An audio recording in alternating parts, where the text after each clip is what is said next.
Hello guys, how are you all doing? So today we are gonna see, what if Luffy ate 2 devil fruit, part 2, so let's begin the video. Out at sea 30 minutes later, Koby finally woke up, and saw Luffy sitting at the front of the boat, holding the reins wrapped around Ryoku. What happened? Asked Koby while rubbing his head. Luffy smiled at him. I guess you just fainted, probably when I introduced you to Ryoku. Koby looked confused until he peered at the large sea king pulling the small lifeboat. He paled slightly. Oh great, it wasn't a dream, he thought. After regaining composure, he turned his attention back to Luffy. Where are we going? The pink-haired youth asked. To the island that's called Shell Town. It works out good for the both of us. Luffy spoke cheerfully. Koby had a confused look on his face. What do you mean by that? Simple, there's a marine base there. You could ask them if you can be a marine. The Straw Hat Pirate grinned. Koby was happy to hear that his dream would finally become a reality. What about you, Luffy? You want to be the Pirate King, right? He inquired. Luffy gave him a big smile. That's right, but every pirate needs a crew. That boar said something about a man named Zoro being held captive in the Shell Town Marine Base. Am I right, so far? Koby eyed him uneasily. Yeah, but why do you ask? He really didn't like where this was going. I'm going to ask Zoro to join my crew. Luffy grinned. Koby almost fell over from what Luffy just said. Are you crazy, Luffy? That man is a demon in human form. Besides, Zoro is a pirate hunter. He kills pirates like you. Maybe, but I'm strong. I just need to see what kind of person they are. Luffy said without losing any of his cheerfulness. Luffy was excited that he was going to get his second crew member. Koby just sighed exasperatedly. A couple of hours ago he was just a cabin boy chore boy serving under that whale of a woman, Alvida. Then out of nowhere, this strange pirate came out of nowhere, specifically a barrel, and single-handedly took her down, and her crew like they were nothing. But what piqued his curiosity was how Luffy moved so fast in a blink of an eye, and what was that heavy force Koby felt on his body, mind, and spirit. Luffy, I've been meaning to ask. What was that trick you used back there? Luffy turned his head to the bespectacled boy with a blank look, while fiddling with a piece of weed in his mouth. It's a very powerful technique that few renowned pirates use. It's known as haki. Koby tilted his head. Haki. Haki is a corporeal form of a person's ambition. When their ambition is high enough, they can tap into it and harness it, making them a nearly unstoppable force. With this power, it can be used to instill great intimidation and fear into a person's soul. If they're not strong enough to endure, they're immediately knocked out. Looks like you were able to hold out compared to the rest of those assholes on that ship. Koby was listening with awe, as Luffy continued on with his explanation. What's more, when a person harnesses this power, the user can dash at high speeds in practically a millisecond, have the strength to tear through any reinforced metal like a wet tissue paper, and finally are able to read other people's actions before they do them. For example, if I was about to be attacked from behind, I could see the attack coming beforehand, and dodge it with ease. Koby was amazed. Was there really such a technique out there that the world-renowned pirates use? While my level of haki is not as powerful as Whitebeard, Shanks or Hawkeye Mehek, I'm definitely no pushover.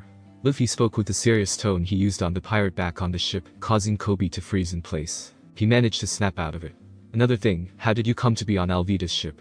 He asked timidly. Luffy's serious demeanor changed back to his goofy smile, as he erupted into laughter. Well, I used to have a dinghy when I set off, but then a certain sea creature got a little bit carried away, and tried to tackle a whirlpool while I got sucked in.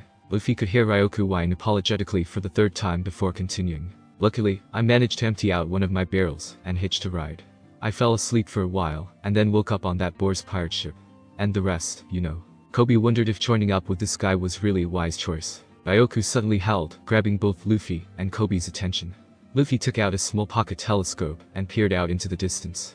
He grinned when he saw what Ryoku was howling about. We're here, he exclaimed. Up ahead they could see a large marine base dead center of the island. Once they parked the ship into port, Luffy united Ryoku's reins from the boat, and ordered him to conceal himself underwater, so he wouldn't freak the townsfolk. Ryoku did, as his master told him, and submerged himself back into the water. Just as the two headed into town, Luffy's stomach got the better of him. Shishishi, I'm hungry. But we don't have any money, Koby pointed out. He changed his tune once he saw Luffy pull out a small bag filled with bells. I stand corrected. After a few minutes of walking through town, Luffy saw the base of the encampment, surrounded by a 6-feet-tall fence. The landscape beyond that was pretty barren. But upon closer inspection he saw a man wearing a green bandana over his head, a white shirt and black pants, and a green haramaki sash tied over his waist. He was currently tied down to a wooden crucifix. In front of him was a little girl with pigtails. Koby blanched when he saw the man. "TT, that's him. That's Zoro," he said. But Luffy was paying attention to the scene before him, and how it would play out. It turned out the girl was giving the pirate hunter some rice balls, as if she knew him. Then trouble came when a lanky, pompous man with ball-shaped hair wearing a purple blazer. He snatched one of the girl's rice balls, and plopped one in his mouth. Upon tasting it he spit it out, complaining that it had too much sugar in them, and stomped on them. He then ordered one of the marine soldiers to toss her out.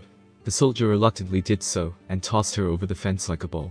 Thankfully for the little girl, Luffy pulled an outstretched arm to grab her, and bring her down to us. Couldn't believe what he saw. Luffy stretched like a wad of gum. As Luffy set the nervous girl down, Koby raised a shaky finger pointed at him.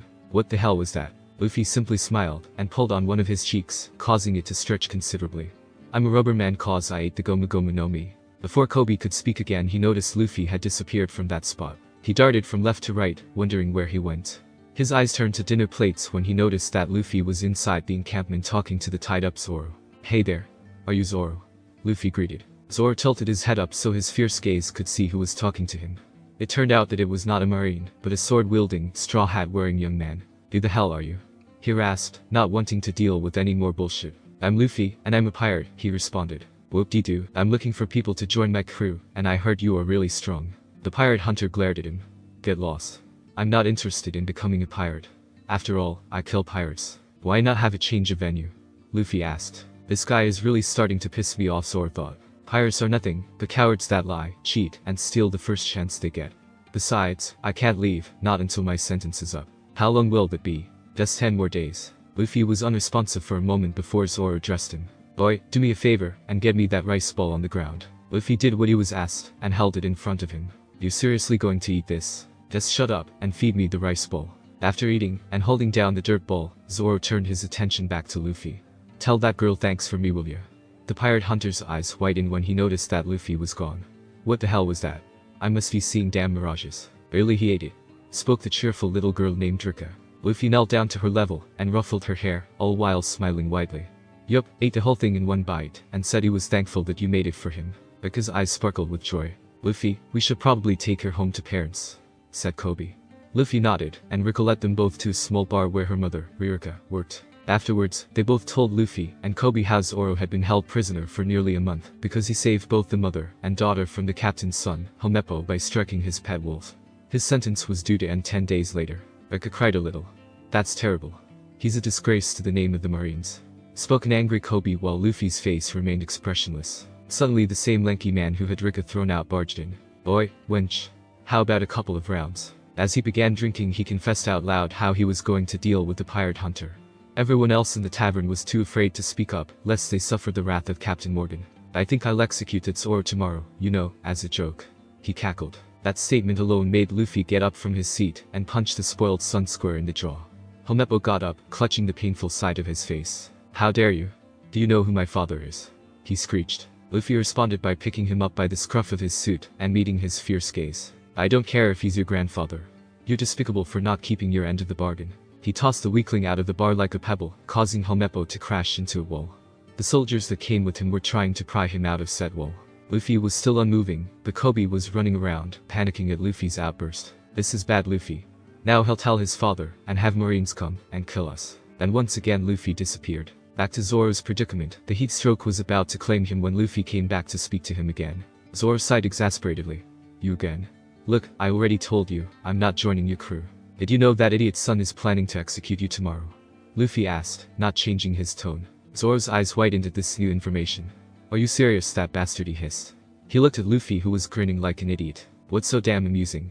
He yelled. Well, the way I see it, you now have two choices. I could leave you here to die, or I could set you free if you agree to join my crew.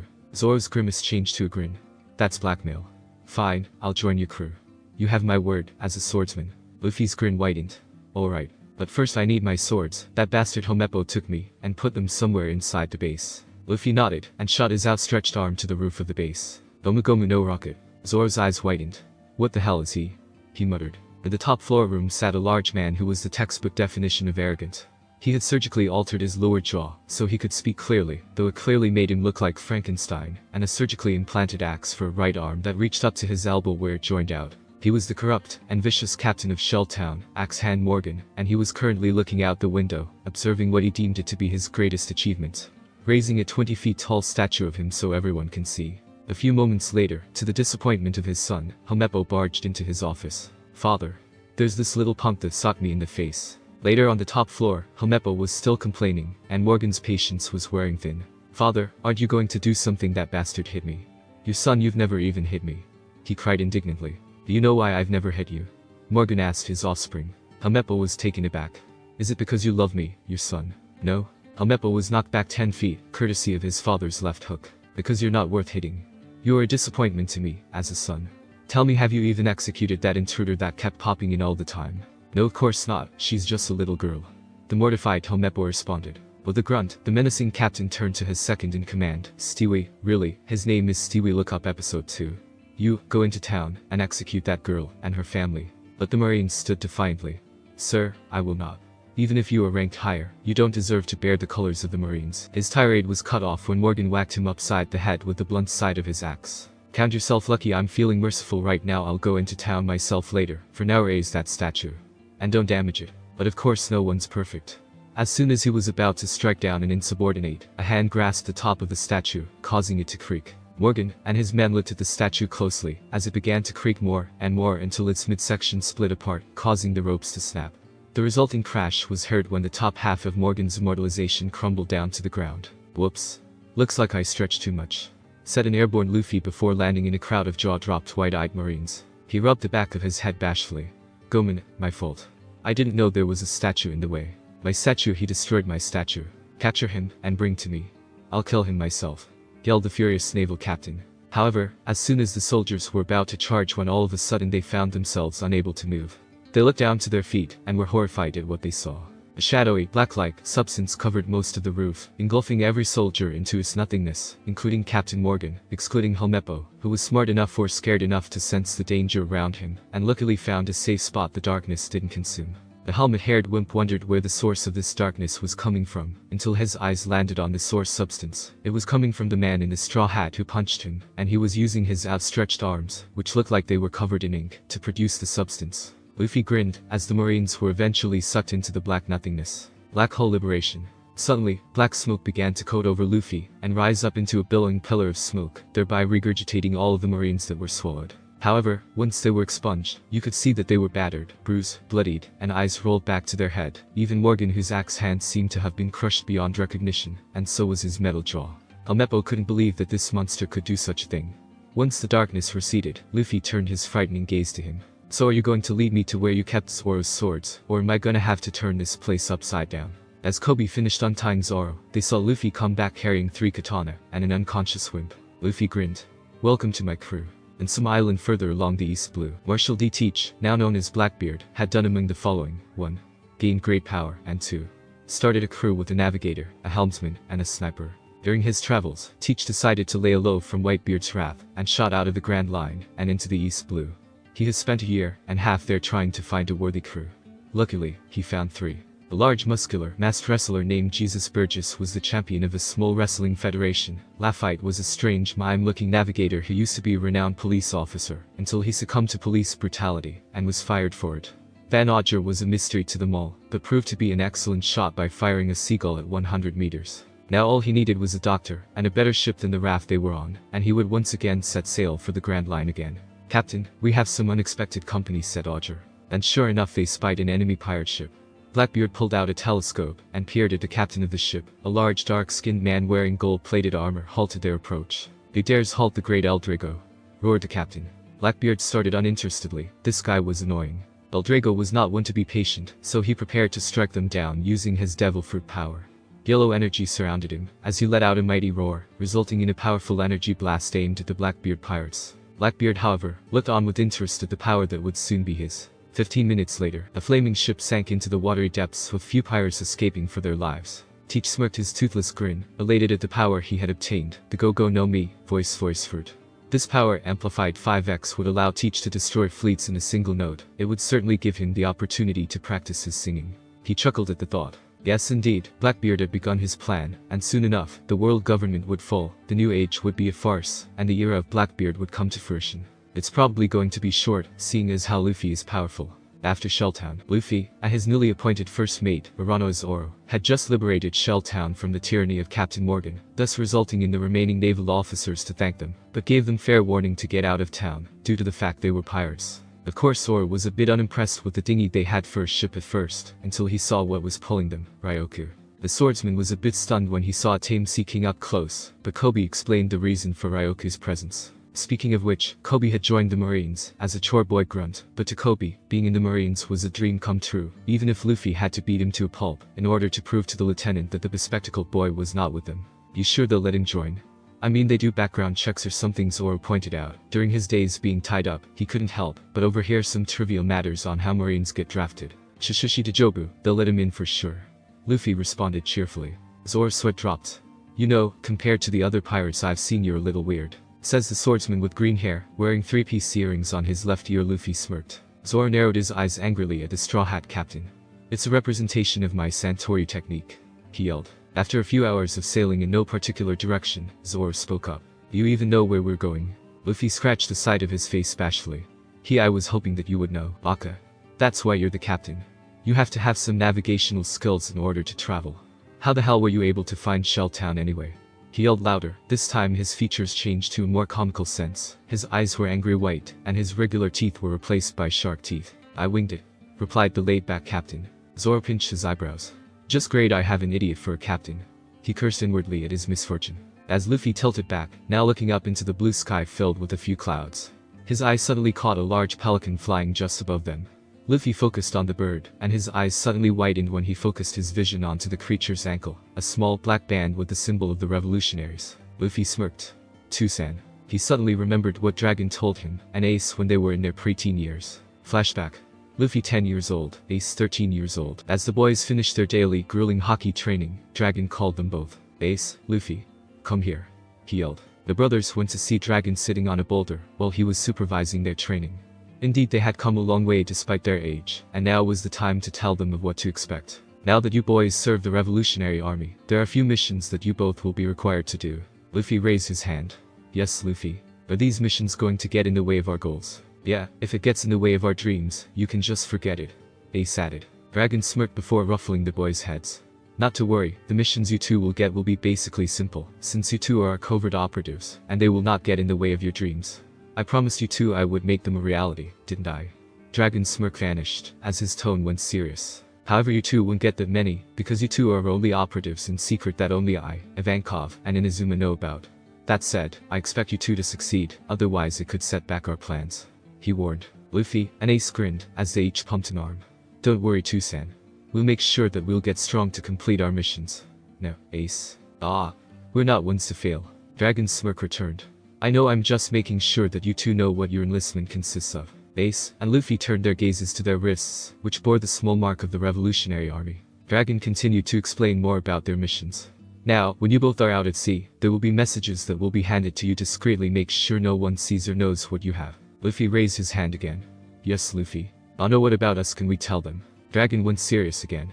Well, I have no qualms with you two telling yours of your allegiance to the revolutionaries. I implore you two, that trust is a two-way street. They must trust you with their lives, as you trust them with yours. In other words, keep your friends close, and your enemies closer. The brothers nodded in agreement. Flashback end. Luffy knew the situation if Zoro found out, so he came up with a good excuse. Hey, there's food. And he stretched all the way over to grab the pelican. He succeeded, sort of. The pelican actually munched on his hand, causing Luffy's being to be pulled back instead of his fist. You dumbus. Zoro yelled, as Ryoku pulled the dinghy, and swam at high speeds to catch up to his master who was flying away. 3 pirates wearing pirate clown facial tattoos recently helped out a red-haired girl, whom they thought was in distress, and promised to hand over her treasure to them. However, they were horribly wrong. Instead, she conned them by planting a fake treasure chest as bait, and when they boarded her ship, she traded up and stole theirs. How she managed to see that storm cloud coming our way anyhow? Commented the fat pirate. I don't know, and I don't care. That bitch is gonna pay. Replied the middle pirate wearing a black snow cap. The third curly-haired pirate suddenly saw something heading in their way at an alarming rate. I think we have bigger problems, he said, pointing to the ominous giant shape in the water speeding towards them. At first they couldn't see what was pulling what, until they saw an image of a boat. The middle pirate smirked. Alright boys, this is our one chance, grab onto that boat. And so they did. Meanwhile, in the hustle and bustle of Orangetown, wait a minute, there is no hustle and bustle, just silence, and a few tumbleweeds rolling by to prove the towns. Why would anyone want to vacate a nice place like Orangetown? It's not like it's under control of a pirate or something. Oh wait, it is. Specifically, by the Buggy pirates, led by one of the infamous pirates in the East Blue, Buggy the Clown. Now there was nothing entirely special to the pirate clown captain, except that he once served on Gold Roger's ship as a crew member. However, ever since his captain's execution, he went off on his own to claim the world's greatest treasure, Captain John's treasure, which is said to be equally as great as One Piece. So in order to do this, Buggy couldn't stand out as much as his disbanded comrades, because if he did, the world government would track his every movement, and that alone would ruin his chances in searching for said treasure. So he stuck to basic piracy and pillaging. Now, however, he was looking for his map of the Grand Line that red-haired devil Nami had stolen from right under his nose. In short, Buggy was not pleased. Somebody had better explain to me how you managed to let a weak girl like her steal my map to the Grand Line, he barked. A fat middle-aged pirate timidly walked up to his captain. Omanasai, Buggy-sama, but we may have been due to the fact that we left the key in the lock of the treasure chest keeping the map, and only the robber knows. Buggy's eyes snapped wide open, as he was instantly up in his face, threateningly. The underling blanched before replying. I said that only the robber knows. Robber? The underling quickly realized how his sentence was taken out of turn. No, Buggy-sama. I didn't mean that. It was a mistake. He pleaded, trying to reason with his captain. But fate wasn't too kind today. A steak. Now you think it looks like a steak. Buggy roared as he reached out and grabbed the crew member by the neck. Ready the Buggy Bowls. No, Buggy-sama. I'm sorry. Fire. An explosion followed through, thus resulting in an incinerated town block and one less crew member. Moji, go and track that girl down and bring back my map. Running through the empty streets in another part of town away from the explosion, an orange-haired teenage girl was currently being chased by two of Buggy's crew, as they had found out that she was a thief. As they were about to catch up, an explosion was heard over their heads.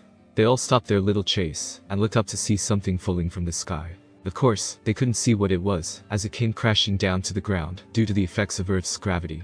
After a few seconds, the mass rose up from the small crater, and it turned out to be Straw Hat Luffy. Luffy scratched, rubbed the back of his head, and opened his eyes to the new environment around him. But what the hell just happened? 1 minute I'm in the sky, and the next thing I know, I'm being blown out of the sky.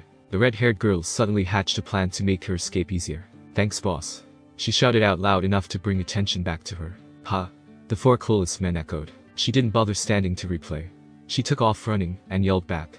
I'll leave everything to you, sir. That knocked 3 of the 4 out of their daze, now towering over the boy. Boss, ha. 1 quick beating later, now where am I? Luffy pondered until he heard a solitary clapping from above. He turned his attention to the same red-haired girl on top of the roof, who had him deal with those pirates. That was incredible. She cheered, as she dropped down to meet him. Thanks. Who are you? Asked Luffy. The red-haired girl walked up, and extended her hand to greet him properly. I'm Nami, Luffy.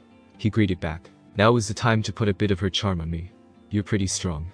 Say, how about you and I partner up? We'll make loads of money off of these pirates. Luffy however walked away. Not interested. Nami was taken aback a bit, but before she could interject, she heard Luffy's stomach growling. He turned back to face her. I'm hungry, he moaned. With Zoro and Ryuko. Man, I can't believe this. Zoro groaned inwardly at the situation. First, his idiot captain had to get caught by a pelican and hoisted away into the air. Then, 3 stooges for pirates hitched a ride and threatened to take over the ship until he stopped them, but causing the bird to go out of sight. At least Ryuko had tracked his master's scent, because the swordsman had the worst sense of direction ever. So they quickly made their way to the docks where Zoro jumped off and ran to find Luffy in the town. But of course, he had the worst directional sense ever. Back with Luffy and Nami. Luffy was just finishing off a sandwich he just happened to come across inside a house that Nami showed him. She explained to him about how the people were deserted, and that Buggy the clown ruled with an iron fist. And what about you? Are you here to rob the houses while the people are away? Luffy implied. Nami narrowed her eyes at him. Don't insult me. I only steal from pirates. Luffy had finished his meal and got up. Delicious. Well, thanks for the meal, bye. And he walked out the door. But Nami went after him. Chato mad. What about my offer? Luffy stopped and turned to face her. Well, what can you do besides steal? Nami flashed a grin. Well, my navigational skills are no laughing matter. Now Luffy was interested. Wait, so you're a navigator? Nami nodded. This caused Luffy's grin to appear and widen considerably. Alright. Now I finally found a navigator to join my crew. Crew, but he isn't a marine. Wait, by any chance, are you a pirate? She asked. Yeah, why do you ask? Her cross demeanor returned. I hate pirates more than anything. Oh, come on. He whined. I need a navigator. It's just me and a swordsman who has the worst sense of direction. Care to repeat that? Captain spoke the rough voice that came from said swordsman, who seemed to be quite perturbed by his captain's comment. What? It's true. You couldn't find your way out of a paper bag. Luffy countered. Zoro snorted, then looked at Nami. Who's the girl? Luffy's grin returned. Zoro, meet our new navigator. Nami slapped him over the head. I just told you I hate pirates. I want nothing to do with pirates. Luffy went serious for a moment. Then why do you have a pirate tattoo on your left shoulder? Ah, so here you are, Nami drawled an unknown voice. All three heads turned to a giant lion and a man with barriers. At first, the trio stared at the strange man's attire, but then they started snickering, and it eventually evolved into full-blown laughter. That's some headdress, laughed Zoro. Oh, and my sides are splitting, cried Nami. Ha ha ha ha ha. I wonder if you lost a bet, Luffy added. The headdress-wearing man, however, was not amused, as the tick mark was apparent on his forehead. How dare you? Do you three know who I am? I am part of Captain Buggy's crew. I am Moji the Beast Tamer. This is my Lionel Richie, the first animal I tamed. The lion growled at the prey in front of him. Moji still noticed that the trio was still laughing at him. Richie, attack. The lion leaped at them, unsheathing its claws.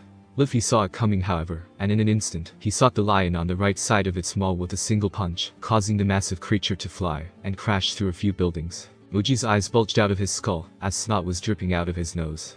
Richie, he cried. Nami couldn't believe her eyes. This guy, no older than herself, just took down a huge, savage, bloodthirsty lion with just a solid punch. Moji was about to make a run for it, when all of a sudden, he was bashed over the head by a bespectacled old man wielding a spear and wearing old-fashioned battle armor. As soon as he saw the trio, he raised his spear ready to fight. Who are you three?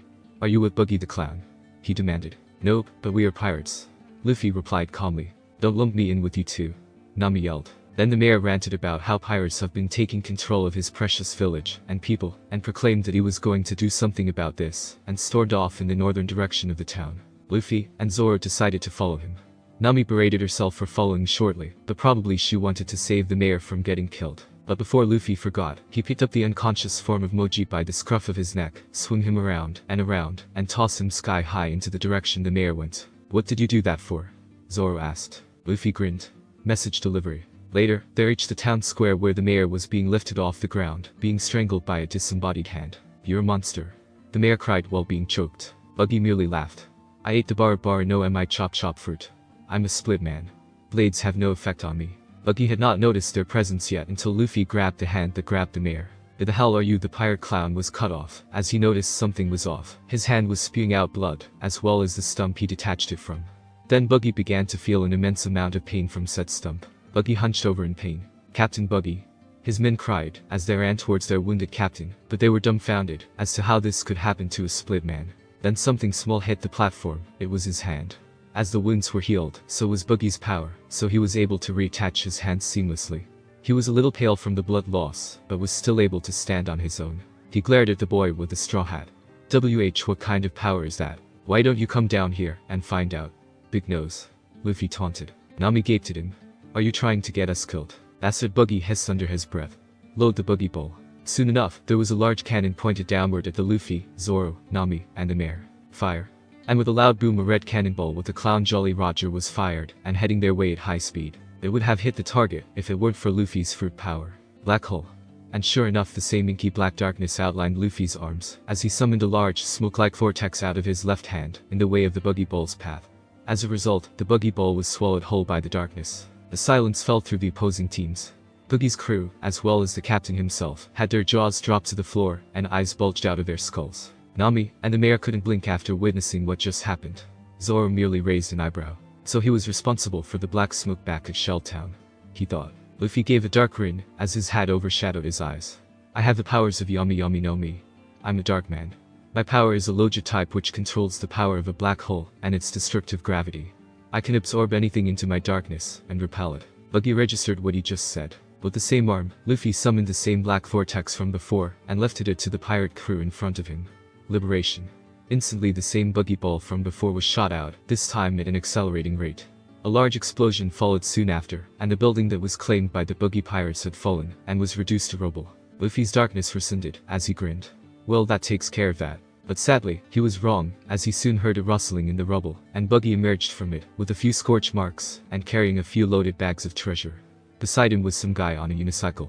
Buggy looked at Luffy with a mixture of fear and anger. Anger took over, as he dropped the treasure. You damned bastard. Look what you did to my crew. You gonna pay. Kobaji, kill them. The man on the unicycle known as Kobaji pulled out his sword and wheeled his way to them, but not before Zoro stood in his way. I'll take this one. You handle that guy. The swordsman gestured to Buggy. And then this'll be quick. The mayor decided not to get in the way and hid in the nearest building.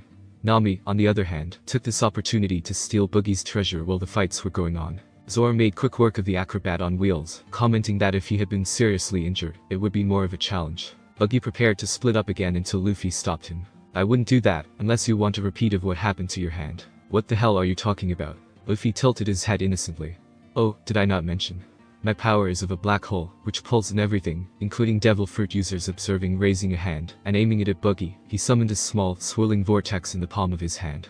Kurozu, Black Vortex. The pirate clown suddenly felt a powerful force lift him off his feet, as he was immediately pulled in by an unseen force. Luffy roughly grabbed him by the neck. Buggy tried to use his powers to escape his grasp, but found that he couldn't. Also, I can nullify any devil fruit user of his or her powers, and all I have to do is touch them. Buggy's eyes widened respectively at this. This boy was a walking black hole with the power to cancel out devil fruit abilities. And now Buggy, it's time for your flight. Luffy outstretched his free arm, and pulled it back into a fist. See Gomu Gomu no pistol. And in one shot, Buggy the clown was sent flying through the sky until he was out of view. Luffy clasped his hands once again, and brushed them off. Now that's the end of that. He grinned widely. 2 days later out after Orange Town, Luffy smiled at himself for finding both a swordsman and a navigator in 3 days. Nami was a bit frightened when she saw Ryoku, but how many pirates can say that they have a pet sea king? After a second meeting, Ryoku took a liking to her, and showed his appreciation with a lick. He thought back to the moment after he defeated Buggy with ease. After he sent the pirate clown flying, the mayor thanked them all for all they've done for liberating their village. Luffy asked Nami to join his crew again, to which she replied, I told you I hate pirates. But if I stick with you too, I can get more treasure. So we'll be partners for a common goal. But Luffy, being single-minded in some cases, took that as a yes. Nami was happy because of the treasure she swept from Buggy. Luffy gave his share to the mayor, so that the townspeople could rebuild, and the trio immediately set sail with the stolen Buggy dinghy, and connected it with their own. Zoro was a bit skeptical of the navigator thief. He definitely had to keep a close eye on her, or she would rob them blind. Speaking of which, Nami stood up, and put on the best serious face she could muster. Listen up. If we're going to the Grand Line, we can't work with this miserable excuse for a boat. In short, we need a ship. Luffy peered ahead, as he saw a landmass. Hey, there's an island over there. Maybe there might be a village there. And when there's a village there's meat. He yelled, emphasizing his hunger with a trail of drool at the corner of his mouth. Nami slapped herself upon her forehead over Luffy's stupidity. Zoro was just laid back, as calm as the waves. Yeah, you get used to that, cause apparently the captain's an idiot full of surprises. Said captain had his back turned, because he was currently in possession of the black ankle ring he pried off of that pelican, before making his entrance in Orange Town. I should probably hold off on decoding the message, until later. He thought. Eventually, they reached the shallows of the island, and settled their ships. Ryoku tossed over the reins, as his master ordered him to stay submerged in the water. As they examined the area, they were immediately on guard when they heard a rustling in the bushes along the cliff face. All of a sudden, small pirate flags emerged, and small projectiles were fired against the sand near Luffy's feet, making him dance. Then out of nowhere, a young man about Luffy's age appeared at an outcropping halfway down the cliff. His bushy black hair was slightly tamed by a green cross-line bandana. He wore brown overalls, yellowish boots, and had a bag slung over one shoulder. His most prominent feature was his thin 3-inch nose. Let all pirates who come to my home beware of the great and powerful Captain Usopp of the Usopp Pirates, a fearless adventurer with an army of 8,000 at my disposal. Luffy laughed, he liked this guy. Nami, on the other hand, decided to end this nonsense. 8,000 you say? Or is it just 3? She said with a confident smirk. 3 kids with vegetable-shaped hairstyles popped out of the bushes and ran, leaving their captain, who was now a nervous wreck, contrary to his bravery from before. Later at the local restaurant. So you guys aren't here to ransack the town? Asked Usopp. Luffy was too busy eating to answer, so Zoro answered for him. We're just here to see if we can get any good ships for sale. As soon as Luffy finished off a piece of meat, he spoke up. You said your name was Usopp, right? The long nose nodded. You wouldn't happen to know someone named Yasopp, would you? Usopp's eyes widened. Why, you know my dad. Luffy looked surprised. Oh, so you're the same Usopp he kept mentioning non-stop. You know, aside from the nose, you like him a lot. He added in his usual cheerfulness. Usopp looked proud and happy for a moment that his father would continue to mention him. Most pirates with bastard children couldn't care less whether they lived or died. Of course, it was 10 years ago when he stopped by my hometown in Fushia village. Hard to say where he is now. All of a sudden, the same vegetable-headed kids came bursting through the double doors, looking like they just saw a ghost. Captain, there's a guy out on the pathway. Screamed the pepper-haired kid named Paimon. He's got these weird tattoos and a scary face. Shouted the carrot-haired kid named Ninjin. And he's floating. Added the onion-haired kid with frames named Tamanegi. Usopp stared quizzically at the trio of veggies before heading out to find this floating man. Luffy trailed after them, while Nami and Zoro begrudgingly followed. As the teens followed the kids, they wondered what compelled them to tell such an obvious fib. However, when they got there, they were shocked, surprised, and amazed. Luffy was mostly amazed that they were actually telling the truth, for underneath a small but shady tree, the man was indeed there. He was a relatively tall man, reaching up to at least 8'4". He had long flowing blonde hair reaching down to the back. And just as the Veggie kids were pointing out, he had a medieval-styled cross at the base of the throat at the front of his neck, and triangle symbols completely covering his eyebrows. His attire comprised of a long, white coat with a ruffled neckline and sleeves, purple trousers, black gloves, and pointed shoes, an armor-like armlet covering his shoulder and upper arm completely, and finally a light purple sash below the waistline, tying around a long sword with an intricate design resembling a voodoo doll. He had his eyes closed due to the fact that he was deep in meditation, which would explain why he was sitting cross-legged in midair. Luffy had stars in his eyes. "Suche. He's really floating," he exclaimed. That outburst alone caused the man to open his eyes, revealing the sclera to be red. "Can I help you with something?" he spoke in a monotone voice with no emotion on his face. "Hi, my name's Monkey D. Luffy. What's yours?" "Basil Hawkins," the enigmatic man replied. Luffy took a moment to stare at him before speaking. "Wanna join my crew?" Usopp and the Veggie kid's jaw dropped, while Zoro and Nami whacked him behind the head. "Don't just recruit people out of nowhere," they shouted in unison. Luffy rubbed the sore spot. "Why not? I can tell he's strong. We need to know more about this guy, not just his name," argued Zoro. As the three argued, Hawkins was deep in thought. Though he didn't show it, there was something that had been bothering him for the past hour, and at that time, he was already meditating. However, he felt something powerful land on the shores of the island itself that disrupted his mentor. And now, the source of that power came from this boy. I sensed something emanating from him. His will is immensely strong, and his spirit is wild, but his mind is placid, and they are all in perfect harmony. He extended his hands, causing the bickering to cease, and tarot cards magically appeared out of his sleeve, and ended up floating into a small circle. Repercussion 0%, probability of death 0%. His eyes turned back to the pirates, as his cards flew back into his sleeves. "Surprisingly, there are no factors which show my demise, so I accept your offer to join your crew." Nami, Zoro, and the Usopp pirates gaped at the mystic. "Yada, I have a fortune teller in my crew." Luffy jumped into the air. "I'm not a fortune teller, I'm a seer. I read the fates of others, as well as the probability of outcomes. For example, with the long nose he pointed to a now shaking Usopp who was hiding behind the kids. I'm the almighty Captain Usopp. He knows you're lying, bucka," Zoro yelled. Hawkins pulled out a single card and took a quick glance at it, then turned back to Usopp. "You're going to discover a horrible secret about someone inconspicuous. The demon will unsheath its claws once again, and attempt to take the life of someone precious to you." The long-nosed scaredy cat now looked a bit taken aback. "But the shadow of death does not loom over anyone today." Nami looked a bit skeptical. "I don't believe you can see into the future." Hawkins merely gave her a blank expression. "I never said I could see into the future. I can only see premonitions of things to come, though within a limited range of a week." This time, Zoro spoke up. "Alright, but then what's with the card trick?" Hawkins raised his arm slightly, and pointed it at the swordsman. Instantly, Zoro was lifted off the ground, and levitated into the air. Everyone around looked astonished, while the stars in Luffy's eyes grew. "Nani? I also have the power of telekinesis, but I can only lift objects, and people no bigger than a sea king. That is my limit. Suche. Now I'm really glad that you're in my crew." Luffy grinned. Meanwhile the swordsman was still airborne. "Yeah, that's all well and good, now get me down from here." Just as Hawkins released his power, Zoro fell down to the ground with a thud.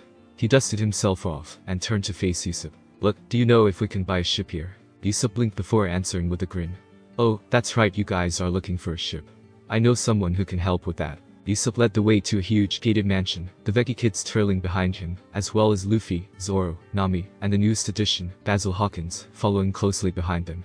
But instead of heading through the front, Usopp showed a blind spot where they all could get through the fence without detection. Usopp climbed up a nearby tree close to the second floor window, and carefully positioned himself on a sturdy branch. He quickly searched his pockets, and pulled out a couple of small rocks. He tossed them at the window, causing a clink until a shape opened the window. "Usopp-kun, you're here." A soft feminine voice called out from the windowsill. It was a thin, pale blonde girl with brown eyes wearing a simple white dress. Usopp grinned like an idiot. "Hi Kaya. How are you feeling?" The girl smiled back. "I'm feeling better today, and your stories always put me in good spirits. Speaking of which, what story will you tell me today?" she asked. Usopp blushed a bit at the compliment. "Before I tell you, I kinda need a favor from you." He gestured to Luffy and the gang down at the base of the tree. Now Kaya was an excellent judge of character, especially when it came to new people. She looked down from her windowsill to see the people below her. The one with the straw hat had fire in his eyes, the one with green hair and 3 swords may be intimidating, but had a calm nature about him, as well. The red-haired girl had a confident aura around her, and the tall, blonde man unreadable. Still 3 out of 4 ain't bad. Alright, halt. An eloquent, masculine voice cut her off. All heads turned in the direction of a man approaching, and it turned out to be a butler-looking type of guy. He had a relatively slim build with simple glasses, and slick green-black hair, wearing a standard butler outfit, with the exception of his oddly striped gray shoes. Luffy and Hawkins took note of his sharp eyes that showed an intimidating aura around him, while his facial expression contradicted that. Please vacate the premises before I call the guards. He continued to speak in his usual condescending tone when dealing with strangers. Kaya spoke up. Kurahado, they're Yusuf-kun's friends. They just wanted. The butler cut her off again. I know exactly what they wanted for your wealth. Forgive me, Kaya Ojisama, but you're too trusting of these ruffians. They would sooner rob you blind when your back is turned. The butler tilted his head up to face the frightened sniper. So, you're this Yusuf-kun that Kaya Ojisama keeps mentioning. Yusuf put on his usual brave act. Ah, they call me. I know what the villagers call you, Yusuf the liar, Yusuf the nuisance. Shall I go on? Kaya was about to interject when she noticed Yusuf merely scratching his cheek, as if the insult did nothing to him. Did the villagers really call me that, or were you just making this up on the spot? He joked. I fail to see the humor in you making the villagers' lives difficult enough with your constant ramblings of pirates invading. Yusuf shrugged and raised a nonchalant eyebrow. You know, I get the feeling you don't like me. You constantly badger Kaya Ojisama with your nonsense. Kurahado pointed out. The long-nosed sniper pretended to look hurt just to mock him. Oh, that's cold. I bet if you really got to know me. He flashed a thumbs up at the butler. We could be buddies. He grinned. Kaya giggled at the playful banter Yusuf countered against Kurahado's cynicism. The caretaker smirked as he adjusted his glasses with no use from his fingers. No thank you, I don't associate myself with bastard children of lowlife pirates. That struck a nerve in Yusuf's core, as his cheerfulness quickly dissipated, and a flash of anger crossed his features. What did you say? The tone of anger in his voice matching his set features. He quickly used a hook in his bag to latch onto the branch he was on, as he descended safely to the ground. Kaya looked offended that a caretaker would insinuate such slander against Yusuf. Kurahado merely fixed a glare of disgust at Yusuf. Why do you look so surprised? Your father abandoned you, and your mother when you were a child. And then once your mother died, you had no one to teach you to be civil or truthful. And finally, the reason why you always cry pirate is because you grasp onto this pathetic desire of your father actually returning, when in reality, you know it's merely just a sad desperation attempt at gaining attention. Yusuf was like a bull seeing the color red, but the butler continued on. And it shows that you share some of his rat-like qualities. Sneaking your way into Kaya Ojisama's life, gaining her trust, then once you had accomplished that you could take advantage of the ailing girl and swipe her wealth while she would turn a blind eye to your true nature, just like you are doing now, if I had not arrived and stopped. Bam. They all saw it coming, even Kaya with a shocked look etched onto her face. Yusuf-kun, she cried. Kurahado was down on the ground clutching his sore cheek, but his glare was still fixated on Yusuf. You see? He knows that I know the truth, and lashed out at me in anger to keep my mouth shut. He shouldn't be allowed near you, Ka. Shut up. Yusuf yelled back at the caretaker. Luffy and Hawkins took note of that small, but noticeable flicker of power in his yell. You don't know shit about who my father is, you don't know shit about my mother, and you don't know shit about me. He's tapping into this unknown power that Luffy has thought Hawkins. Haki, it's small, but I didn't think he would have a high enough ambition for someone like him. Luffy smirked to himself. Looks like he's more than just a coward after all. Yusuf continued his tirade, and even went as far as grabbing the butler by the scruff of his suit, and threatening to punch him again if he insulted his father again. Yamit Kudasai, Yusuf-kun. Kaya pleaded for him to stop the violence. It was because of her that Yusuf didn't hit her caretaker, as he hated seeing her worry or cry more than anyone who would slander his family name. I don't care if you insult me, Kurahado. But don't ever let me catch you talking about my father like he's some disease. He's a great man and a pirate, and I'm proud as hell to be the son of that great pirate, and I hope to be a great adventurer like him, and more. He finished yelling, and a silence filled the air. Then a single person was clapping. All heads turned to Luffy, who seemed to keep his monkey-like grin, while applauding Yusuf's assertiveness and ambition. Well said, Yusuf. But I wonder, do you have the guts to back up your words? The tall tale teller looked confused as to where Luffy was going with this. Come on Yusuf, join my crew. I already know that your sniper skills are just as good as Yasop, and you just tapped into your haki. If you join us, you can live out your dream as a true adventurer of the sea. No? Yusuf said in finality. Ever since they left the estate, Luffy had been asking the long-nosed sniper to join his crew, to which every answer the Straw Hat captain would get would be a no, no. When Luffy asked why, he just tossed a small smoke bomb, and used that diversion to run away, leaving the Veggie kids and Luffy's crew. That guy sure can run, commented Zoro. He has mixed feelings about your offer, Captain. Hawkins stated. Are you sure you want him in your crew? Inquired Nami. Luff said nothing at first, and then turned to the veggies. Do you know where he went? He probably went to the south cliffside, it's usually where he thinks about stuff. said Paimon, while the other two nodded in confirmation. Luffy adjusted his hat and a piece of weed in his mouth before heading off in the direction Usopp ran in. You guys stay here. I'm gonna have a little chat with Usopp. What are we supposed to do until then? Inquired Zoro. Luffy turned to grin at the three. You guys are getting to know each other, he replied before running off to find the sniper. Zoro and Nami sweat-dropped while Hawkins remained stoic. Luffy was definitely the most unpredictable person they had ever met. Thanks for watching my video, see you next time, till then sayonara.